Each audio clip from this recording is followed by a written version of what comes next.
If commentary is an art, then radio commentary probably is its most difficult art form. And who better than Mr. Prakash Wakankar here to discuss about cricket radio commentary and cricket in general with us.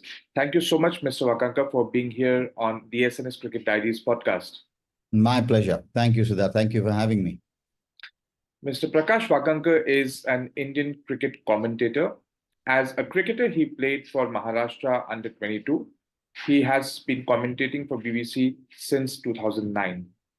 He is a proud ex-Mahindraite, founder of Akira Advisory to the President FES at Mahindra & Mahindra, board director, keynote speaker, trainer, mentor, sports broadcaster on the BBC, Prasar Bharati, ABC.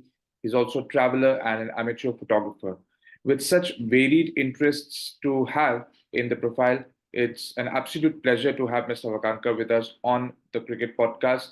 So, firstly, once again, thank you, Mr. Wakankar, for being here. And how have you been? Good, thank you. Can't complain. The series against England was fun to watch, and I think the WPL added to it. So I suppose can't complain at all in terms of certainly the cricketing journey so far in this particular period of time. Been fun.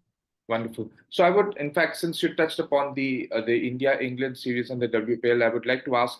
I'll start this interview by asking you your impressions about the India-England Test series. How did it go, and were you surprised, or was it an expectant result? Well, I think I was, to be honest with you, I think I was very pleasantly surprised and pleased with the way it all went. Not just because of the result, but I think for me personally, in the absence of the number of marquee players that India had missing from the series, the youngsters really standing up and delivering for me is the one single biggest positive to come out of it. And I hasten to add youngsters on both sides. See, the English spinners, I don't think anyone expected them to do as well as they did. There were moments during that series, other than the Hyderabad game, of course, where clearly they asked questions that some of our more experienced batters struggled to respond to. And on the Indian side, of course, a number of these youngsters, starting with Yashasvi and all the way down to Padikkal, who played in the last game, every single one, with the exception maybe a little bit unfortunate of Rajesh Patidar not being able to really make the most of it, has been very, very encouraging. Kuldeep, once again, as I've maintained ever since his debut at Dharamsala in 2012, he is someone who's rediscovered himself. And I think all in all, it was a very pleasing result. I actually thought, to be honest with you, that India would take a lot of heart from the way they came back. But really, they had no business losing that Hyderabad game after taking a 190-run lead. So it should have been 5-0. It turned out to be 4-1, which is acceptable. Fair enough, Mr. Wakankar. How do you view the fact that the pitches were quite good ones to play on, rather than the kind of pitches that we have been seeing in the last few years in home Test series? So, were you surprised by the choice of pitches that were laid upon? Very pleased to see. I would call them better pitches. I have a very different view of all the shenanigans that go on and what people complain about dust bowls. Very rarely do people talk about grazing grounds, right? Ivan Lendl, I remember once very famously said at Wimbledon that these Wimbledon courts are meant for cows to graze, not to play tennis. These are perspectives. I am not defending poorly prepared pitches. I think for a good game of cricket, you need a good pitch. But I also think that it is high time that pitches were compared in an even, unbiased manner. South Africa has dished out some real horrible pitches in the past. New Zealand, difficult to differentiate the pitch from the outfield very often. And therefore, only to take the blame here. In Hindi, there's a wonderful saying, which I'm sure you've heard, Nach na aaye angan teda, right? I can't dance because the ground is uneven. Well, then don't dance. So if you can't handle the skill of spin, then don't come here. Yeah. Just walk over. Now, it's a fine balance, and I felt that this series in particular, the pitches were just about right. They had something in it for everyone. We saw, I think it was maybe the third test, maybe the fourth, I forget. But the amount of wickets our quick bowlers took. Mhm. And it was wonderful that Jimmy Anderson was able to add 4 wickets to his entire tally in the whole series, which again shows that we outbowled and outbatted them. We don't need, in my personal view, undue help from pitches. Our bowlers in Indian conditions, particularly spinners, are far, far more skilled, far more capable. And I think they don't need that sort of, if you will, artificial support. I mean, Joe Root taking 5 wickets in Ahmedabad last time England were here. Uh, it's like me going out and scoring a double hundred at Lord's on my first test. Uh, shouldn't never happen, but it did happen. So your point is valid, but I do want to stress that I think it's time that whinging was consigned to the dustbin. I'm very happy with the fact that the Indian teams in recent past, when they've toured overseas, have never made conditions an issue.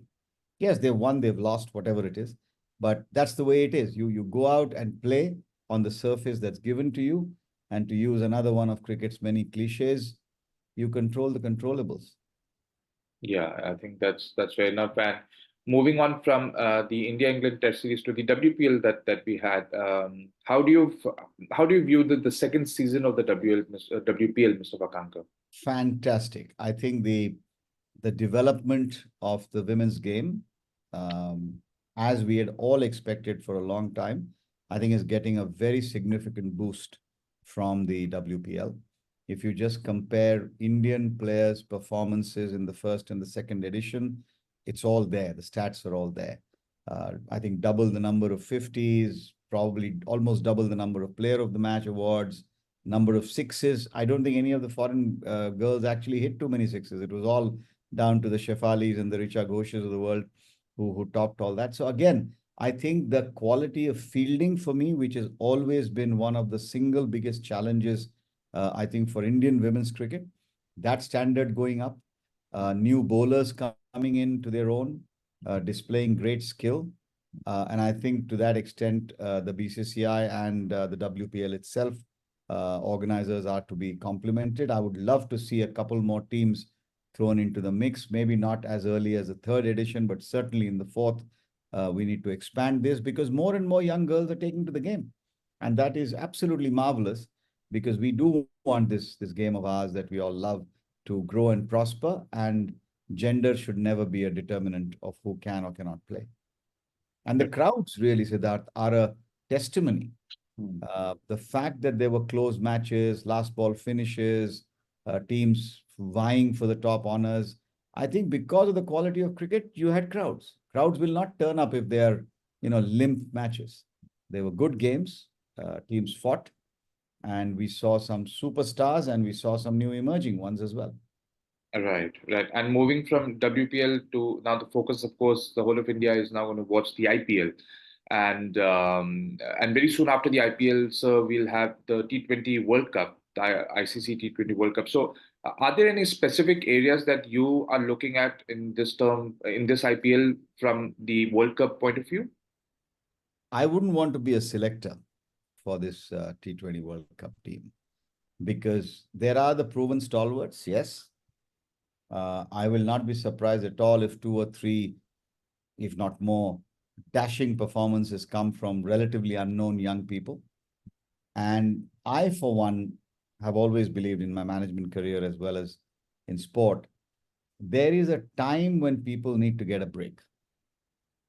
Indian cricketing history is full of players who would have walked into any international team, simply couldn't make it into the Indian team. Yes, the world was different. The first name that comes to my mind is Padmakar Shivalkar. Shivalkar would have played in any team had he not been born alongside Bishan Bedi.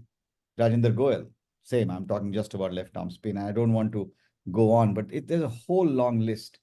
If we go back and look at the only time India won the T20 World Cup and think of 2007, what was the defining characteristic of that side?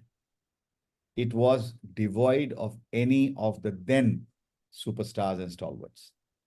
And it was meant to be, okay, almost like, all right, there's a tournament happening, we got to send a team, so let's send a team, right? It was made up of hungry, thirsty young men led by a relatively inexperienced at the time, long-haired version of Dhoni. And we all saw what happened. And I believe, without taking any credit away from the seniors in the squad, T20 is essentially a young man's game or a young woman's game. You need the hunger, you need to... What has Virat Kohli and Rohit Sharma got to prove? I'm not suggesting they shouldn't be in the squad. I'm simply saying, what do they have to prove? But if there's a Rinku Singh, if there is Mr. X or Mr. Y, youngster who comes out there, they have a lot to prove. They're hungry. So I'd love to see a squad being picked which is heavy on youth, hungry, and just the right amount of senior players to hold things together in a tight situation. Rohit is going to lead the side, that much is clear. And let's hope that everybody can stay injury-free and India can put up a good squad. I have no clue how it's going to happen, because in the US, I have no idea what the pitches are like. They're putting up stands, I believe, on grounds. 35,000 for an India-Pakistan game. Christ, I mean, that many would be filled up just by the policemen in a typical Indian stadium. But that's how it's going to be.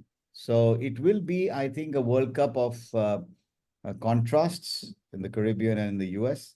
And I just hope there's a good tournament, and I hope that India has a squad which is, like I said, hungry and thirsty, and they can go out there and do some magic. Yeah, fair enough, Mr. Wakankar. And you started the answer to my question by saying that you would not like to be a selector. But I would like to put you in the spotlight, Mr. Wakankar, because generally the selectors, in my view, have probably most of the times been cautious of taking some tough decisions in the last few years, and especially have chosen the more easy route. And my view here is that Rohit Sharma being chosen as the captain is probably a more cautious, safe approach. And we don't know yet about Virat Kohli, but in all probability, the fact that Rohit Sharma is going to be there, probably he will also come.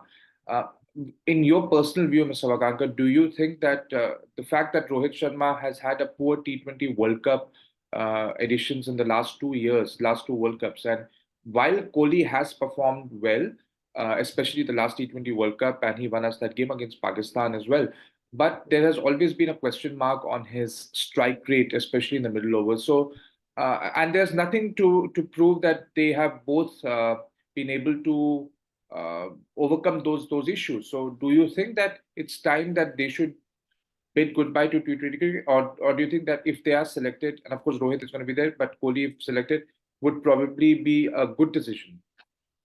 Let me begin by saying that Ajit Agarkar, the chairman of selectors, and Rahul Dravid, if the test series was anything to go by, they have clearly shown their preference for young blood, youth, and have not been afraid to blood new talent. So in that sense, I am very hopeful that there will be a good blend, as I said. That being said, I have always maintained that there are some sports people in every sport who are, in a positive sort of way, so competent, so capable, and so committed that they are often the best judge of what they are doing and what they should be doing.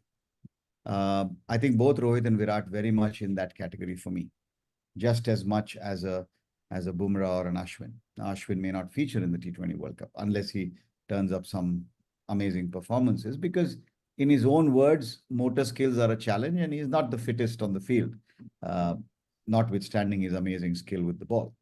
So I would imagine that the performances during the IPL will certainly be a factor, but I would think they'd have to be a very, very brave man to leave either Virat or Rohit out. Don't forget the way that Rohit played selflessly and led brilliantly in the 50-over World Cup. I mean, he was playing T20 cricket in the 50-over World Cup at the top of the order, and that's all he needs to do. The beauty with Rohit Sharma is that when he is on song, he will destroy an attack to smithereens in next to no time, and 20 overs is more than enough for him. And that is where I think if he opens with Yashasvi, Jaiswal, you never know. T20 cricket is a funny game. But the fact of the matter is, I don't think that either Rohit or Virat will not be in the squad. What I'd love to see, as I said earlier, is a large dose of young, relatively inexperienced, hungry players to join the stalwarts like Rohit and Virat. Great point of Mr. Wakankar. Now, moving away from the Indian team to you, and one of the first reasons why I really look forward to doing this interview with you is to get to know about you and your career as a commentator. So, Mr. Wakankar, take us back to your childhood. How was your childhood, and how did your childhood shape you into becoming a commentator? In fact, even before that, a cricketer, as I said, that you had played for Maharashtra. So take Well, us back to that time. Siddharth, I often reflect on this. When you get to my stage in life, you do reflect and you do think. So it's fairly uncomplicated and fairly straightforward, actually. My father was in the army, so we moved around all over the place. Cricket, I think, like for the majority of Indians, was always an area of interest. But I don't think those days anybody ever thought about cricket very seriously. I mean, the pride was to have a club logo or a state logo or, if you were good enough, a country logo on your shirt. That's what you played for. There wasn't anything else. But along with it also came the fact that careers and livelihoods were not necessarily something that you thought of when you thought of cricket.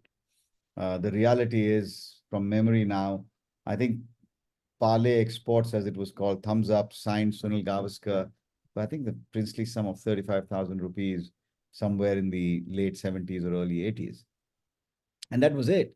You either got a job with a bank, a nationalized bank, or an airline, or the railways, and a few corporates used to employ people. But that was it. I mean, you really weren't looking at a career in the classical sense of the word. So when Dad retired and we settled in Pune, that's when I think cricket became a little more serious for me. Uh, um, I actually moved schools to go and play for a school that had a good cricket team in my 11th and 12th standard, which is where I first got picked for the Kuch Bihar under 19, then the under 22, and so on and so forth. But this sort of duality of coming from, as I said, an army background, essentially a middle class background, one had to figure out how one was going to live one's life, make a living. And somewhere along the way, I think it became apparent that playing cricket and the sacrifices that it would take was probably not something that maybe I should own up and say I probably wasn't willing to make. Not that my family or my mom and dad were against it. I don't know what they would have said if I had said I'm skipping my 12th standard exams to go on a camp, which was a preparatory camp for the Indian schoolboys, which is actually what happened. And I chose the 12th standard exams. Many of my contemporaries at the time, some of them who went on to have great careers within Indian cricket, did make that sacrifice.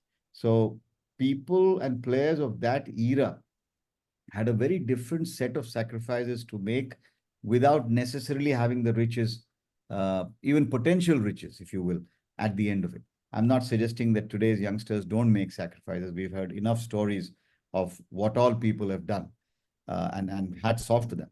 So when that happened, there was a gentleman in Maharashtra, in Pune, by the name of Mr. Bal Pandit, the late Bal Pandit. And we used to attend a camp in the summer, and often it would rain. And because I had I guess, the benefit of a quasi-convent, quasi-Kendriya Vidyalaya, quasi-whatever schooling all through, my English was maybe just a little bit better than a few others. And so Mr. Pandit would often say to me, okay, we're sitting here, it's raining. Why don't you close your eyes and picture a game in your mind? And of course, listening to cricket commentary on radio was the only way we all followed it. So either you cut out pictures and articles from newspapers and magazines, or you heard it on radio. So radio commentary was fascinating anyway. I'd never dreamt that it would actually go the way it has gone. And so I'd sit there and conjure up things and just read in my mind's eye what is going on and put it in words.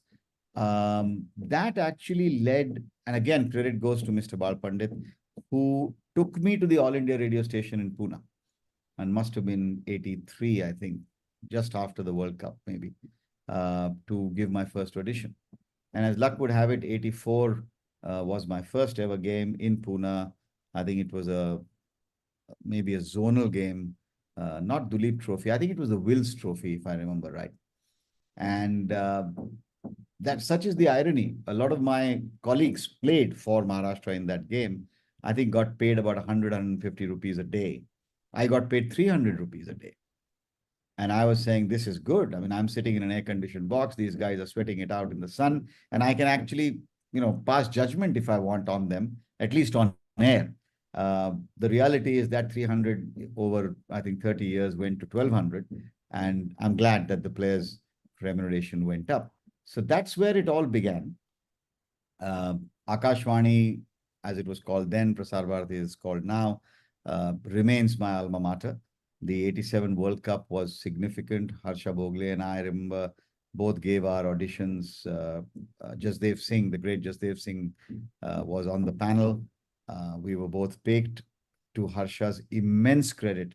In spite of a fine management education, he chose to make that a career. Must have been tough in the early years, and he deserves every accolade he gets. I sort of, if you will, was a bit of a fence sitter maybe. I pursued a corporate career. I needed a job. I got a good job. I worked. And to the extent I could, particularly the periods that I was in India as opposed to overseas, kept in touch with commentary. God has been kind. Breaks came along. People have been very accommodative, very helpful. And that's how broadcasting has come about. I've actually never, people don't believe me when I tell them that I actually don't carry a single written piece of paper with me when I do commentary. Because for me, and this will sound a little philosophical, the first real commentator in the world, in my opinion, was Sanjay from the Mahabharata, when he narrated to the blind king what the happenings on the battlefield were. And in a funny way, that's exactly what the great John Arlott said. When a transistor is held by the ear by a listener, you must describe things in a way that allows him or her to feel the breeze that's blowing across the ground. That, to me, is radio commentary. You've got to bring it alive. You've got to bring it to the listener in a manner where, in the mind's eye, they can actually see the field and see exactly what's going on. And one has made as honest an effort as one can to try and do that. Fascinating, Mr. Wakankar. And a lot of questions in my mind which I would like to ask you. One of them is, you have seen cricketers from a close range, thanks to your commentary, as well as the fact that you played cricket at a certain level. How do you think that that the domestic cricket in India at that time, in the 70s and 80s, was viewed by the Indian cricketers, and how it has changed now? I'm asking this question in view of the recent news about Shreyas Iyer and Ishan Kishan refusing, or allegedly refusing, to play. So how do you think that at that time, how was the cricketing landscape in terms of the domestic structure? It was the only structure. I mean, even the below 19-year tournaments, the Vijay Merchant Trophy and the other ones, the 14-year-old and all that came much later. The only thing was Kuch Bihar and the local club tournaments that used to happen. Some of the, for lack of a better word, private tournaments, if you will, the Moeen-ud-Dawla, the university cricket. And that's one thing I really miss, is tournaments like the Visi Trophy, which were university and zonal universities and colleges. I mean, you talk to Bombayites, they'll always tell you that, Podar versus HR or Podar versus somebody was always a great game, because Ravi Shastri and Sunil Gavaskar and Ramnath Parkar and all these guys used to play college cricket. Similarly, the Kanga League, the Time Shield, the Moeen-ud-Dawla in Hyderabad or Chennai. These were tournaments that you went out and made a name in, if you wanted to be noticed. There was nothing else. There was also a massive, massive domination of the big cities, Mumbai in particular. Right? I mean, there used to be 6 or 7 players from Bombay, as it was called then, in the Indian team, almost de rigueur.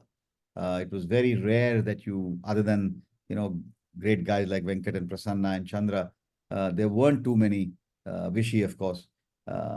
There were so many people and so many players who I think might have been as good, if not better, who never got a avenue to really get noticed.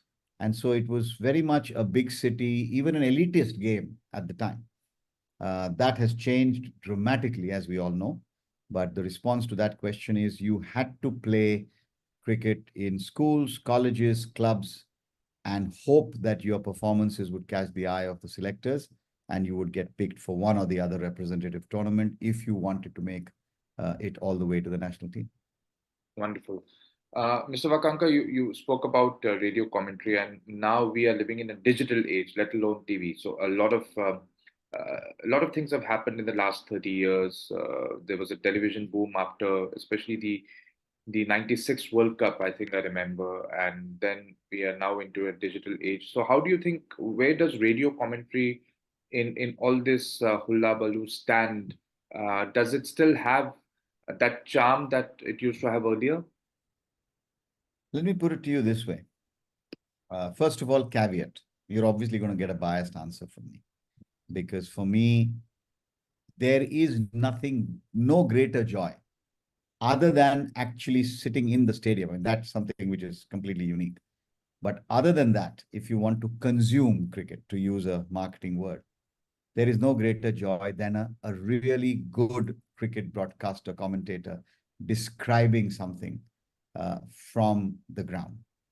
Radio commentary is well alive and loved, particularly in England, Australia, New Zealand, some parts of South Africa. In India, I'm sorry to say, but Prasar Bharati has consciously, I believe, taken radio commentary down the drain. It's very unfortunate. I think one of the things that has helped it along the way is the fact that data is so cheap. Visuals are always attractive, there's no question. But there are still thousands of an older generation people who actually watch the visual but mute the sound and listen on radio.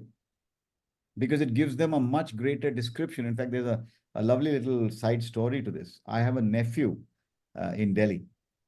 And one day his dad told me that, Arey Prakash, you don't know, Atirav goes out and tells people in his class that my Fua is very smart. He actually knows what's going to happen. So he describes what's happening or what's going to happen when the ball is bowled. Because he used to sit with his grandmother, watch television and listen to radio commentary. Now, obviously, sound waves, video waves, that story. So obviously, radio commentary is a few seconds ahead. Yeah. And in his mind, it was, oh, this guy knows exactly where the ball's going to go, exactly what the batsman's going to do. So, but I mean, that aside, radio commentary versus television or digital, taking nothing away from the digital medium, if that's what people want to consume, that's what they will consume. The reality is the camera and the producer is actually the broadcaster, because you only talk about what is on the camera. Whereas in radio commentary, your mind and your eyes and your senses. I mean, describing the smell of chole bhature or braai wafting across the ground at a game is the magic that words can conjure. And I can bet you my bottom dollar, there will be a few people who get up and try and see if they can order that on Zomato or whatever and get it. Because that's the power of words. The visual is only embellished by words. Whereas in a radio scenario where there is no visual, the words is everything. And that is why, to my mind, I'm a romantic, I'm a diehard, old-fashioned guy, call me what you will, but radio commentary is unique. And I only hope and pray that at least in my lifetime, it doesn't totally disappear, but it's not impossible. That being said, I have a sliver of hope. You know that Indian law today, broadcasting law, actually does not permit any private stations to do cannot bid for any live events. If that were to change, would some of the larger media houses, some of the larger radio stations actually take the mantle upon themselves to still do radio, because make no mistake, not everybody can consume it on a mobile phone, because you're working, you can have a earphone, you might be driving, you might be doing lots of other things where radio is the only solution.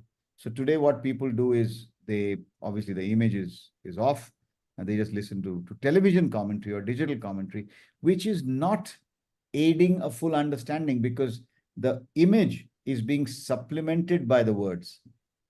And therefore, if you're not watching, it can be very incongruous. But this is where we are, which is why doing commentary in the following one gets in England or Australia, in particular, New Zealand, is fantastic because people engage with you.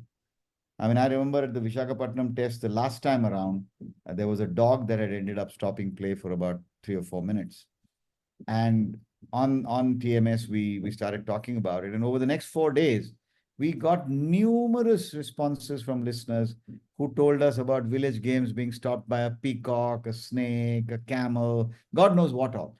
Now, that is the joy, the color, as they call it, that adds to radio commentary. So biased opinion, but clearly, and many will argue the same thing that I said about the England batters, Nachna Angan Teda, because I haven't got opportunities to do television. That's why I'm saying this.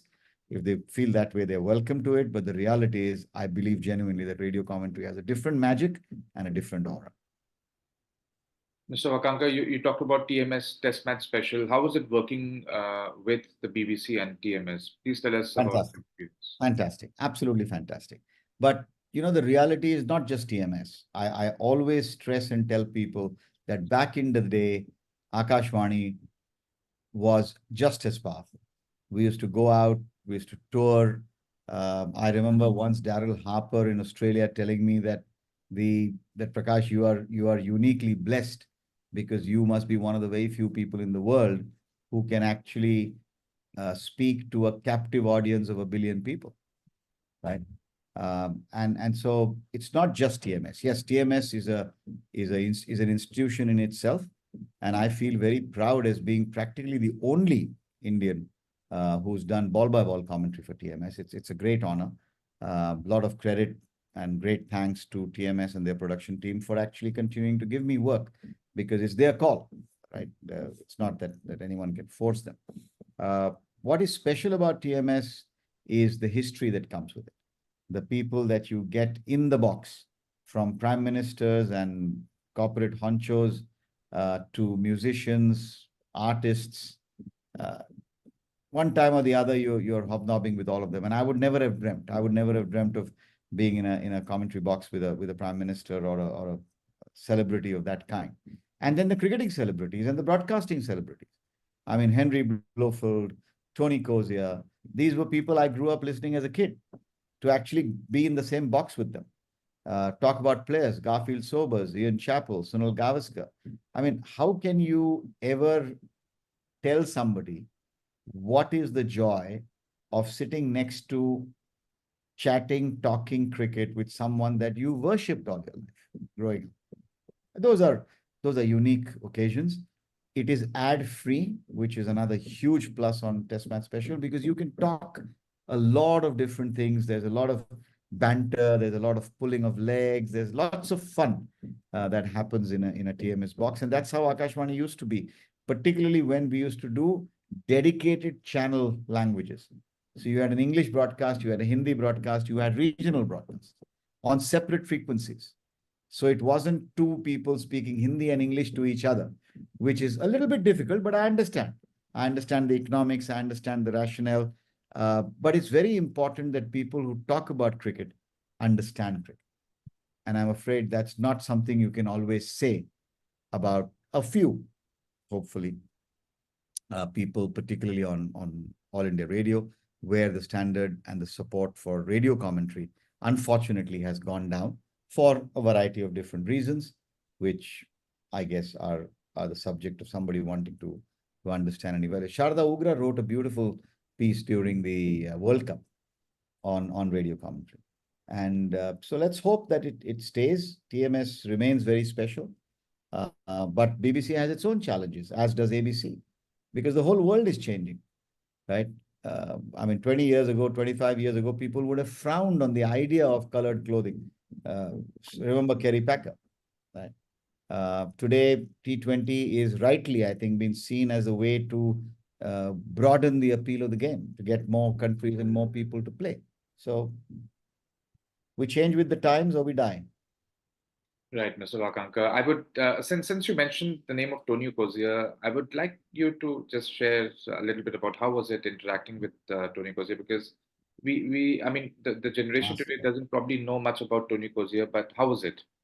I would only say, please listen to the man. Listen to the man's commentary. I mean, his voice itself was magic. He had that classical Caribbean lilt to his language. Because in those days you hung around and you met with people. And remember, I mean, Tony was far more senior than I was, so I never really lived that era. But you know, just knowing the man, the little that I did, his humility, and I think that's something that came across with all of them. So whether it was the great Christopher Martin Jenkins, whether it was Henry Blofeld, whether it was Tony Kozia, Suresh Saraya, Anand Setalwar, Ravi Chaturvedi. I mean, these people are doyens, Pieton Surita. These names are folklore for a generation who must be in their 70s today, right? But all of them, humility was one amazing common factor. The knowledge of the game, even though they had not played it. Now, what's happened today is you've got to be an international cricketer to get in front of a television camera. And I'm not questioning whether that's right or wrong. I'm just saying it's become a norm. How many great exponents of any skill necessarily become great coaches or great commentators on that skill? I'll just leave that question out there. I mean, I don't know if that's true of all endeavors, and there are therefore a variety of people who do commentary. But coming back to Tony, just an amazing personality, a great gravitas, superb analyst of the game, and yet very rarely passed judgment. Always had the expert who he would coax and cajole into saying things. And I think that's the job of a radio broadcaster, particularly when you're doing commentary with a cricketer. Your job is to elicit. So my job will never be to say, Rohit Sharma should have done this or played this shot in this way. That's not my place. I see my place as to say, Mr. or Miss X or Y who's sitting next to me, who's played the game at that level, to elicit and question and probe so that the listener can hear.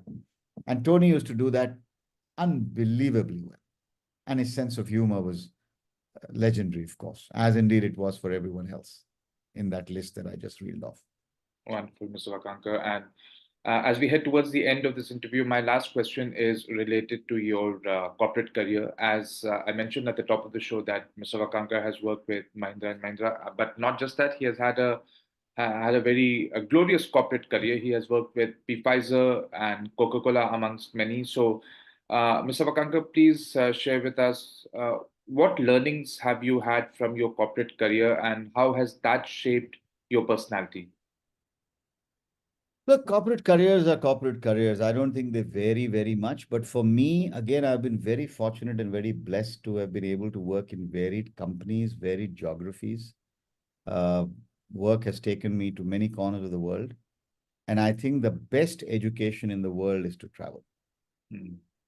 When you travel, you see different cultures, you see different people, you see different behavior, different beliefs. And when you meet colleagues and work with colleagues from different cultures and environments, you have to, as a leader, respect all of that, understand all of that. I know you're a great exponent of Spanish, if my memory serves me right. You know very well, therefore, that just learning the language, Siddharth, would have given you a unique insight into Spanish culture, into the for many people, Spain is one country and one environment. It's not, right? We all understand that if you study deeper. The same thing happens when you've had the opportunity of working in jobs and geographies like I have been fortunate to. So therefore, the respect for people, the acknowledgement of diversity, the acceptance and even glorification and even vindication, not the right word, the advocacy of the hues and shades that make up humanity are a reflection in large organizations.